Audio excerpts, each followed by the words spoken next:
અને વિદ્યા. વિનય મનથી પણ થાય, વચનથી પણ થાય ને કાયાથી પણ થાય. ઉપકારી દેવ ગુરુ ધર્મ, મા બાપ, વિદ્યાગુરુ અને વડીલજનો પ્રત્યે હૃદયમાં પૂજ્ય ભાવ રાખવો તેનું નામ માનસિક વિનય છે.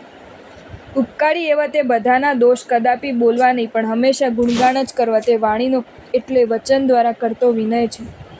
ઉપકારી એવા તે બધાનું કામ કરવું, તેમની સેવા ભક્તિ કરવી તે કાયાનો એટલે કાયા દ્વારા કરાતો વિનય છે. આવા વિનયવંતને અલ્પ પ્રયત્નિત જ ઘણું જ્ઞાન પ્રાપ્ત થઈ જાય છે. જ્ઞાનસ્ય ફલમ વિરતિ. જ્ઞાન ભણનારને જ્ઞાન ભણવાના બદલામાં મળનારું તાત્વિક અને સર્વોત્તમ ફળ વિરતિ છે. પાપ કર્મોના ત્યાગના પચકાણ કરવા તેનું નામ વિરતિ છે.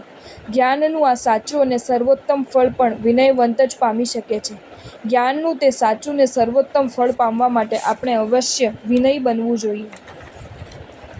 વિનય કોને કહેવાય? 4 ગતિરૂપ સંસારનો નાશ કરવા માટે 8 કર્મનો ક્ષય કરનારા આચારને વિનય કહેવાય છે. શ્રી જિનેશ્વર દેવોએ આપણા માટે જે આજ્ઞાઓ ફરમાવી છે તે આજ્ઞાઓ શ્રદ્ધાપૂર્વક સંપૂર્ણપણે માનવી અને યથાશક્તિએ પાળવી.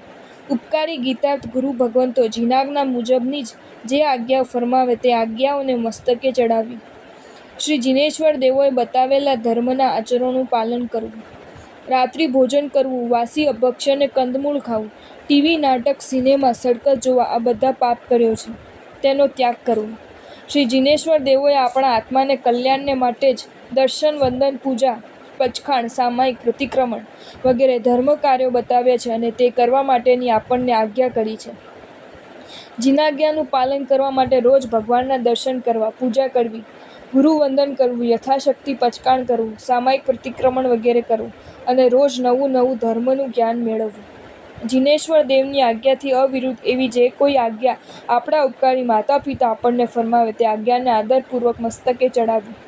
એવા ઉપકારી માતા પિતાને રોજ સવારમાં પગે લાગવું, તેમની સામે ન બોલવું અને તેઓ જીવે ત્યાં સુધી તેમની ઉત્તમ પ્રકારે સેવા કરવી. શ્રી જિનેશ્વર દેવોએ કહેલા ધર્મનું જ્ઞાન આપનારા ઉપકારી વિદ્યાગુરુ પ્રત્યે હૃદયમાં બહુમાન ભાવ રાખવો.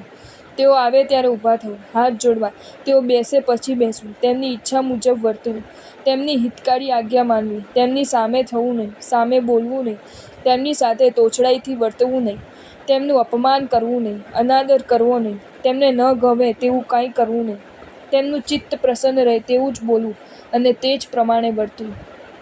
કોઈને સાથે લડવું ઝઘડવું નહીં, કોઈની નિંદા કુથલી કરવી નહીં, કોઈની ઠઠ્ઠા મશ્કરી કરવી નહીં, કોઈની સાથે તોછડું વર્તન કરવું નહીં અને કદી પણ ગાળ બોલવી નહીં. આપણા ઉપકારી ધર્મગુરુ, વિદ્યાગુરુ, માતા પિતા અને બીજા પણ વડીલજનો હિતબુદ્ધિથી આપણને ઠપકો આપે અને ગમે ત્યાં કઠોર વચન કહે ત્યારે સામે બોલ્યા વિના આદરપૂર્વક તે બધું સાંભળવું અને આપણી ભૂલ જોઈ અને સુધારવાનો પ્રયત્ન કરવો. રોજ સવારે ઓછામાં ઓછું નવકારસીનું અને સાંજે ચૌવિયાર કે તિવિયારનું પચકાણ કરવું. રસ્તે જતા માર્ગમાં દેરાસર આવે ત્યારે સમય અને શક્તિ હોય તો અંદર જઈને દર્શન કરી આવ્યા પછી જ આગળ જવું. સમય અને શક્તિ ન હોય તો બહારથી 2 હાથ જોડી મસ્તક નમાવી નમો જીનાણમ કીધા પછી આગળ વધવું. રસ્તે જતા ગુરુ મહારાજ કે સાધ્વીજી મહારાજ સામા મળે ત્યારે સાયકલ વગેરે વાહન પરથી નીચે ઉતરી પગમાંથી બૂટ ચંપલ ઉતારી 2 હાથ જોડી મસ્તક નમાવી મથેણ વંદામી કહેવું. રસ્તે જતા પાઠશાળા શિક્ષક તેમજ મા બાપ વગેરે ઉપકારી વડીલજનો તથા સાધર્મિક બંધુઓ સામા મળે ત્યારે તે 2 હાથ જોડી મસ્તક નમાવી પ્રણામ કરવું. ધર્મના પુસ્તકને જમીન ઉપર કે ખોળામાં મૂકવા નહીં, બગલમાં રાખવું નહીં, ધોતી વગેરે વસ્ત્રોમાં લપેટવું નહીં, તેને પગ થૂંક વગેરે લાગવા દેવું નહીં. શરીર શુદ્ધિ અને મુખ શુદ્ધિ કરીને શુદ્ધ વસ્ત્રો પહેરી શુદ્ધ ભૂમિ ઉપર બેસીને ધ્યાનપૂર્વક ભણવું. મોઢામાંથી થૂક ઉડીને પુસ્તક ઉપર પડે નહીં તે માટે મુક્ત આડો હાથ રાખીને ભણવું. ગાથા આપતી અને લેતી વખતે મોઢામાંથી થૂક ઉડીને વિદ્યાગુરુ પર પડે નહીં તેની કાળજી રાખવી તેમજ હાથ જોડીને ગાથા આપવી. આ બધા વિનયને બતાવનારા આચારો છે. જે બાળકો વિનયી બનીને આ બધા ઉત્તમ આચારોનું પાલન કરે છે તે બાળકો સમ્યક જ્ઞાન મેળવવા માટે લાયક બની શકે છે.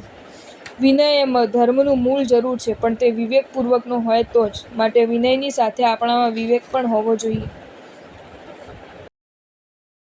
જો તમને આ વિડીયો ગમ્યો હોય તો આ વિડીયોને લાઈક કરો અને મારી ચેનલ જૈન ફેક્ટ્સ એન્ડ સ્ટોરીઝને સબસ્ક્રાઈબ કરો. ધન્યવાદ.